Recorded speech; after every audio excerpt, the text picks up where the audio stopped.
अंत भला तो सब भला। रोली की शादी उसके माँ बाप एक आलसी लड़के से करा देते हैं। चलो, रोली की शादी हुई और हमने गंगा नहाई। और क्या, बेटियां तो होती ही हैं बोझ। हाँ, पर अब क्या चिंता, उतार तो दिया बोझ तुमने, अब वो लोग समझे। ससुराल में रोली का पति कहता है, देखो, मैं कोई काम नहीं करता, ये बात तुम्हारे मम्मी पापा को बता दी थी मैंने। अब जो किराया आता है दुकान का, उसी से घर का गुजारा करना है। कभी भूल से भी कोशिश ना करना किसी चीज की डिमांड की। क्या मम्मी पापा को पता था कि अब कोई काम नहीं करते? और क्या, बड़ा अच्छे से पता था। उन लोगों को तो तुम बोझ लगती थी, बोल रहे थे कि बस शादी कर लो और कोई मतलब नहीं है। रोली को ये सुनकर बहुत गुस्सा आता है, लेकिन करती भी तो क्या, क्योंकि वो जानती थी कि उसके माता पिता ऐसे ही हैं। जैसे तैसे रोली दिन काट रही थी। रोली को एक प्यारी सी बेटी होती है। धीरे धीरे वो बड़ी होती है और उसके साथ उसकी जरूरतें भी बढ़ती जाती है। सुनिए जी, अब तो सिमी बड़ी हो रही है, उसका स्कूल में दाखिला कराना है। मैंने अब तक तो जैसे तैसे समय काट लिया, लेकिन मैं बच्ची की परवरिश में कोई कमी नहीं रखूंगी। अरे क्या है यार, तो लगता है कोई ना कोई काम ढूंढना ही पड़ेगा। अब पति रोज काम की तलाश में जाता और बिना किसी काम के वापस आ जाता। रोली समझ जाती है कि पति के अंदर अब काम करने की क्षमता नहीं है। वो बेटी को उच्च शिक्षा देने के लिए कुछ करना चाहती थी, लेकिन करती तो क्या करती। एक दिन रोली की सहेली कहती है, रोली, मेरी कोई औलाद नहीं है। अगर तू मेरी औलाद को जन्म दे तो मैं तुझे तेरे मुंह मांगे पैसे दूंगी। अरे, तेरी औलाद को मैं कैसे जन्म दे सकती हूँ? सरोगेसी से बच्चा मेरा और वैभव का ही होगा, लेकिन कोख तेरी होगी। ये संभव है रोली। रोली कुछ सोचकर कहती है, मुझे मंजूर है, लेकिन मैं इसका 2 लाख रुपया लूंगी।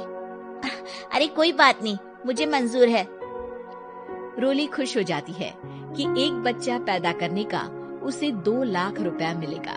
वो घर आकर पति को बताती है, वो भी खुश हो जाता है। अब क्या था, डॉक्टर के पास जाकर सहेली का बच्चा रोली की कोख में पलने लगता है। मुझे 20,000 चाहिए मेरे बेटी के एडमिशन के लिए। हाँ हाँ ठीक है, मैं उसके एडमिशन से लेकर सारे खर्चे उसके अकाउंट में डाल रही हूँ। रोली की बेटी का एडमिशन हो जाता है। रोली को लगता है कि वो अब सब कुछ ठीक कर देगी। दिन और महीने आगे बढ़ते हैं। अब एक दिन, एक बात कहूँ जी, काश इस बच्चे को मैं रख पाती। मैं अब इससे काफी जुड़ गई हूँ। अरे यार, पता नहीं किसका बच्चा है, अपने पास है ना अपनी मुन्नी।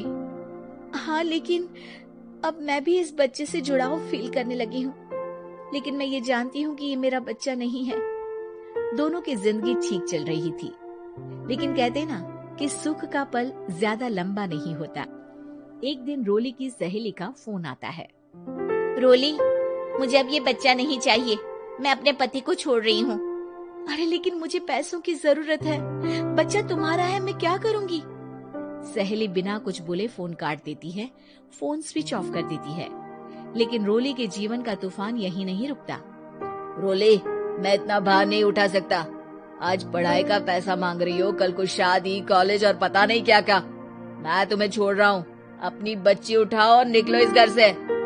अरे पर मैं कर तो रही हूँ ना बच्चे के लिए काम, आप आराम से रहिए ना। क्या काम कर रही हो? देख रहा हूँ मैं। ये छोटा शहर है, यहाँ लोगों को बात बनाते वक्त नहीं लगता। तो मैं क्या करूँ? ज्यादा पढ़ी लिखी नहीं हूँ, कैसे घर के खर्चे चलाऊं? और आप तो काम करना ही नहीं चाहते। हाँ, ना चाहता हूँ और ना ही करूँगा।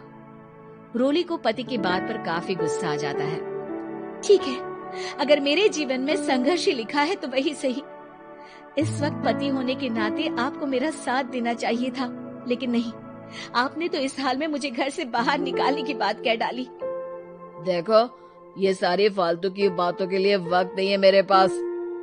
रोली, जिसकी कोख में किसी और का बच्चा था और साथ छोटी सी बेटी, पति का घर छोड़कर रास्ते पर आ जाती है।